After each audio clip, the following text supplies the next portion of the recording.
You open an old message because you miss them. You do not even have to read it. Their name appears, and your chest tightens before a single memory has fully formed. Then something unsettling happens. When you try to remember who this person consistently was, the image becomes blurry. But when you remember the life you thought you would have with them, everything becomes painfully sharp. The home, the conversations, the version of you that seemed calmer, braver, more alive. What if you were not only grieving the person who left? What if you were grieving someone your mind completed? This is how we can love people who never existed exactly as we carried them inside us.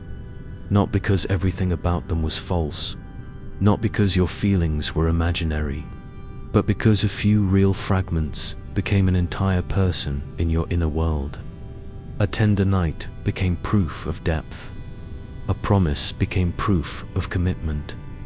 A glimpse of who they could be became more powerful than the pattern of who they were.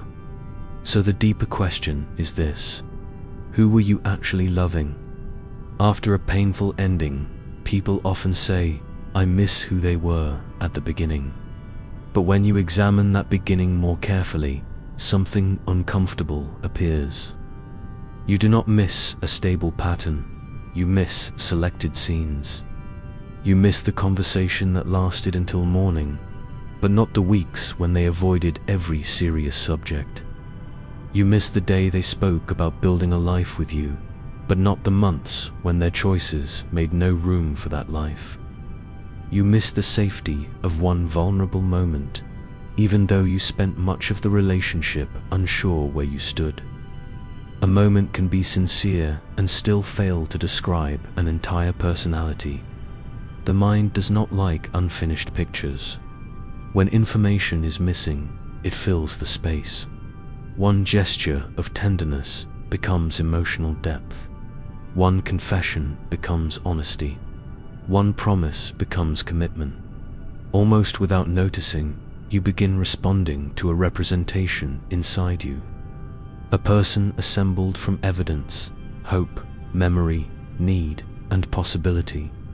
The real person leaves gaps. The internal person turns those gaps into a story. And that story can remain long after the real person is gone. Imagine someone shares a fear they have never told you before. Their voice softens. Their guard seems to disappear. Something in you thinks this is who they truly are. What actually happened? You witnessed a real moment of vulnerability. Then your mind stretched that moment across their entire character. Vulnerability became honesty. Honesty became trustworthiness. Trustworthiness became emotional maturity. A single experience became evidence for qualities you had not yet seen repeated over time. This is idealization. The mind uses limited information to create a complete, emotionally meaningful identity. The same thing happens with intensity. Maybe the connection felt immediate. Conversation flowed. You felt unusually seen. Your body registered the encounter as important before your mind had enough information to understand why. Intensity can feel like depth because both create emotional movement. But depth is revealed through time, consistency, accountability, and presence when the relationship is no longer effortless. Chemistry tells you that something is happening. It does not tell you what the connection can sustain. A promise can create the same distortion. When someone describes a future with conviction, your mind can begin living inside that future before their behavior starts building it. You remember the promise during distance. You use it to interpret silence. You treat what they said they wanted as proof of who they are. Potential slowly replaces character. Because potential lives in the future, reality struggles to disprove it. There is always another version of them who might finally appear. This process is closely connected to psychological projection. Projection is often described as seeing qualities that are not there. From a Jungian perspective, It is more subtle. The unconscious shapes what you notice, emphasize, overlook, and interpret. Your mind does not always create from nothing. It often begins with something real. A person shows courage once. You begin to experience them as courageous. They listen deeply during one important conversation. You begin to experience them as emotionally available. They admit one painful truth. You begin to believe they will always choose honesty. The fragment may be real. The totality has not been proven. The less you truly know, the more room exists for your inner world to participate. This helps explain why emotional attachment can become powerful so early. You are not only discovering someone. Expectations, longings, fears, and unlived qualities may have found a human image. Carl Jung did not say that the people we love are unreal. His work did explore how unconscious contents can be experienced as if they belong entirely to someone outside us. So the question changes. What did you see in them? And what part of you was doing the seeing? Two people can meet the same person and see different things. One sees confidence, another sees arrogance. One sees mystery, another sees avoidance. The person matters. Your history matters too. Unmet needs add emotional weight. Old relationship patterns influence what feels familiar. Unconscious attraction can make certain traits feel magnetic before you understand why. Projection does not mean you were foolish. It means perception was personal. The danger begins when a powerful experience is mistaken for complete knowledge. Jung's concept of the persona helps explain another layer of attraction. The persona is the social face a person presents to the world. It is not automatically a lie. It is a real part of the personality, shaped for a particular role or relationship. You have one at work, another with family, another when you meet someone whose opinion matters deeply to you. Each can be genuine. None is the whole person. At the beginning, two people meet through selected parts of themselves. They may truly feel more open, generous, curious, and alive. But someone cannot be known only by who they are, while everything is new. Character becomes visible through repetition, disappointment, conflict, repair, and ordinary days when charm no longer carries the interaction. This is why partial availability can intensify idealization. When someone is never fully present, you receive fewer facts and fewer ordinary moments. You have fewer chances to see how they respond across different situations. Absence creates space. Silence creates interpretation. Inconsistency creates anticipation. You may spend more time imagining the next encounter than actually living the relationship. The person remains emotionally unfinished, and unfinished people can become enormous inside the mind. A consistently available person eventually becomes human. You see habits, limitations, contradictions, and ordinary moods. An unavailable person can remain symbolic. They can represent escape, rescue, freedom, passion, or the one love that would finally make your life feel complete. Distance does not always weaken projection. Sometimes distance protects it. The person who gives you the least reality may leave your imagination with the most power. Eventually, the real person begins contradicting the internal one. They make promises and fail to follow through. They ask for closeness, then disappear when closeness requires responsibility. They speak about honesty, but avoid conversations that might change how you see them. You notice, then another part of you begins explaining. Maybe they are afraid. Maybe they need time. Maybe they were deeply hurt before. Maybe they do not know how to show love. Each explanation may be possible. Compassion is not the problem. The problem begins when every pattern is treated as an isolated exception. You stop asking, what keeps happening? You ask, what might explain it this time? Understanding someone and protecting a fantasy can look similar. Both use empathy and context, but real understanding allows behavior to have meaning. Fantasy protection uses explanation to prevent that meaning. If someone repeatedly withdraws when you need clarity, fear may explain the pattern. It does not transform the pattern into availability. If someone repeatedly promises change, the intention may be sincere. It does not make the change real. Why is this so hard to accept? Because you are not protecting only your opinion of them. You are protecting every hope attached to that opinion. Once you have invested emotionally in the internal version, you may begin to feel responsible for keeping it alive. Accepting the pattern may mean admitting that the future you entered emotionally has no foundation. It may mean grieving not only what happened, but what you believed was about to happen. Self-deception is not always a refusal to see reality. Sometimes it is an attempt to survive the emotional cost of seeing it. Once you see this, the relationship may suddenly look different. You begin separating moments from patterns. You remember what was promised, then compare it with what was consistently practiced. For a while, clarity feels powerful. You may feel angry with them. You may feel embarrassed with yourself.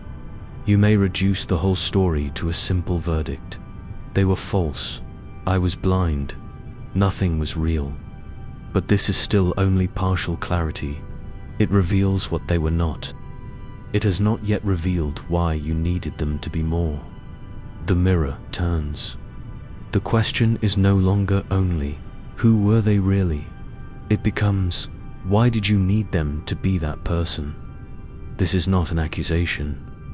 You are not responsible for another person's lies, manipulation, neglect, or disrespect. Their choices belong to them, but the meaning they carried inside you belongs, in part, to your own inner world. Perhaps you admired their freedom. They seemed able to leave what no longer fit. They spoke without constantly editing themselves. They appeared untouched by other people's approval. You wanted to be close to their freedom. Perhaps you were also trying to move closer to your own. Maybe you had spent years being agreeable, responsible, and easy to lean on. You had learned to suppress the part of you that wanted to choose without permission. The freedom looked as if it belonged to them. The longing belonged to you. Jung's understanding of the shadow suggests something deeper. The shadow is not made only of cruelty, envy, anger, or destructive impulses. It can also contain courage, sensuality, ambition, assertiveness, creativity, independence, and strength. Qualities can enter the shadow because expressing them once felt unsafe. A woman taught to accommodate others may place her assertiveness into someone who speaks boldly. Someone who learned to fear desire may experience another person's sensuality as almost otherworldly. A person who abandoned ambition to remain lovable may become fascinated by someone who pursues what they want without apology. We do not project only what we fear. We also project what we have not allowed ourselves to become. This is one reason certain people feel larger than life. In your perception, they are carrying your unlived possibilities. The version you created may have held qualities that were genuinely present in them, but it may also have carried unfinished parts of you. Suddenly, the attachment means something different. Perhaps you were afraid not only of losing them, but of losing the self you imagined becoming beside them. You saw yourself becoming braver, more alive, more desired, more secure. The relationship became a bridge to a future identity. When the person left, the bridge seemed to collapse. You did not only lose a relationship, you seemed to lose access to a version of yourself. You did not only create a better version of them, You placed unfinished parts of yourself inside that version. This is why disillusionment can produce two kinds of grief. The first is grief for the real person, their voice, their presence, their routines, and the moments of genuine tenderness. The second is grief for the internal person. That internal person carried the future, the home you pictured, the peace you expected to feel, the conversations you assumed you would one day have, the healed relationship you believed was hidden inside the difficult one. The internal person was often more consistent than the real person because your mind gave them continuity. They always had a reason. They were always close to changing. They were always one conversation away from becoming emotionally available. The romantic illusion survived because it was built from tomorrow, and tomorrow is difficult to disprove. When the illusion breaks, you are forced to grieve events that never occurred. You may think your pain is too large for the relationship you actually had, but your pain is not responding only to the past. It is responding to the disappearance of an imagined future. You are mourning who they were, who they might have become, and who you thought you would become with them. To withdraw projection does not mean deciding they had no value or turning love into contempt. It means separating the real person from the psychological role they were asked to play. You begin with facts. They said they loved you. That is a fact. They repeatedly failed to show up when it mattered. That is also a fact. Your mind used fear, confusion, or an old wound to explain the pattern, until the explanation became more important than the pattern itself. They spoke about a future with you. Fact, their daily choices did not build that future.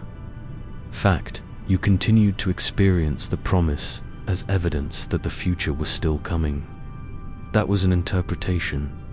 Then you separate moments from patterns. A person can show tenderness and still be emotionally unavailable. They can love you in the ways they understand and still be unable to build the relationship you need. Reality does not ask you to erase their positive qualities. It asks you to stop using those qualities as proof that harmful patterns do not matter. You separate potential from character. Potential is a possibility.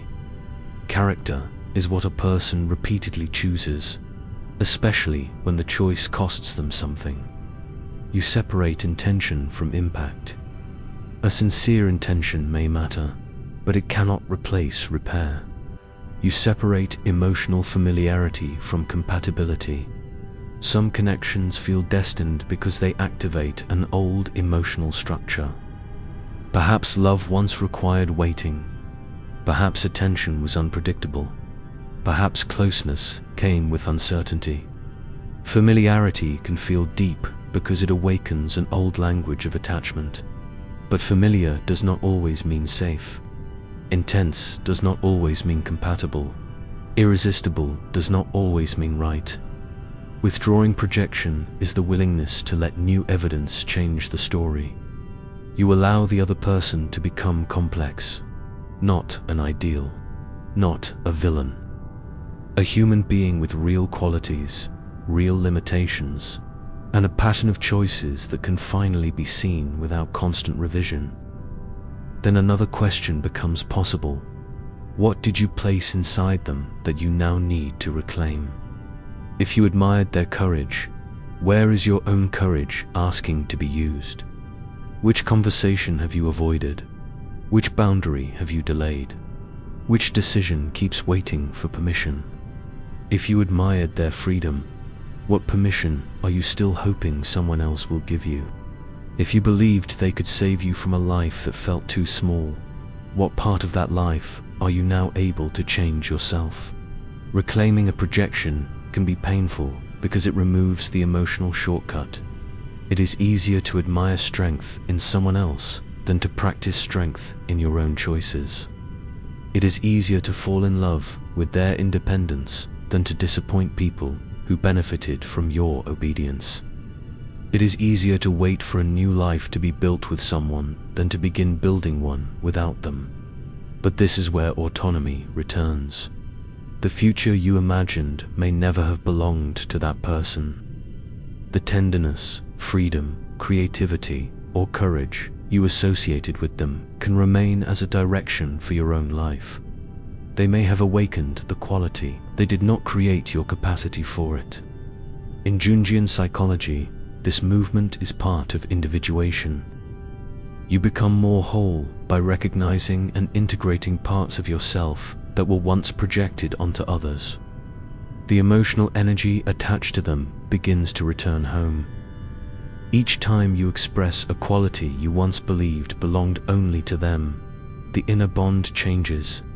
You stop needing their existence to prove that your future is possible. You begin to discover that the future was, in part, yours all along. The death of fantasy does not have to become the death of love. It can become the first moment when love is allowed to be real. Real love requires curiosity because the other person will always be more complicated than your first interpretation. It requires time because chemistry cannot reveal character in a few intense encounters. It requires observation because promises describe intention, while patterns reveal capacity. It also requires humility. You will project again. Everyone does. The goal is not perfectly objective perception.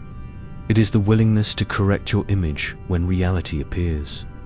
You can feel hope without turning it into evidence. You can recognize potential without building your life around it. You can see another person's wounds without using those wounds to explain away every consequence. You can love someone without requiring them to carry your missing identity. You become someone who can recognize patterns without losing tenderness. You can set boundaries without hardening your heart. You can release a projection without giving up on love. This is not colder love. It is more spacious. The other person is allowed to be human, and you are allowed to remain whole. Return to the old message. It is still tender. The memory does not need to become ugly for you to see it clearly. That moment happened. The feeling was real. The person was real. But the message is no longer proof of an entire future. It is one fragment. You can finally answer the question, who were you actually loving? You were loving a real person. You were loving the persona they presented. You were loving the meaning your unconscious placed around them. And you were loving parts of yourself you had not yet learned to recognize as your own. This understanding does not make your love foolish. It makes your love visible. Think of one quality you may have placed in someone else. Write only that word in the comments. Subscribe if you want to keep exploring the hidden patterns shaping the way we love. You do not leave the illusion empty-handed. You leave carrying home the parts of yourself you once mistook for someone else.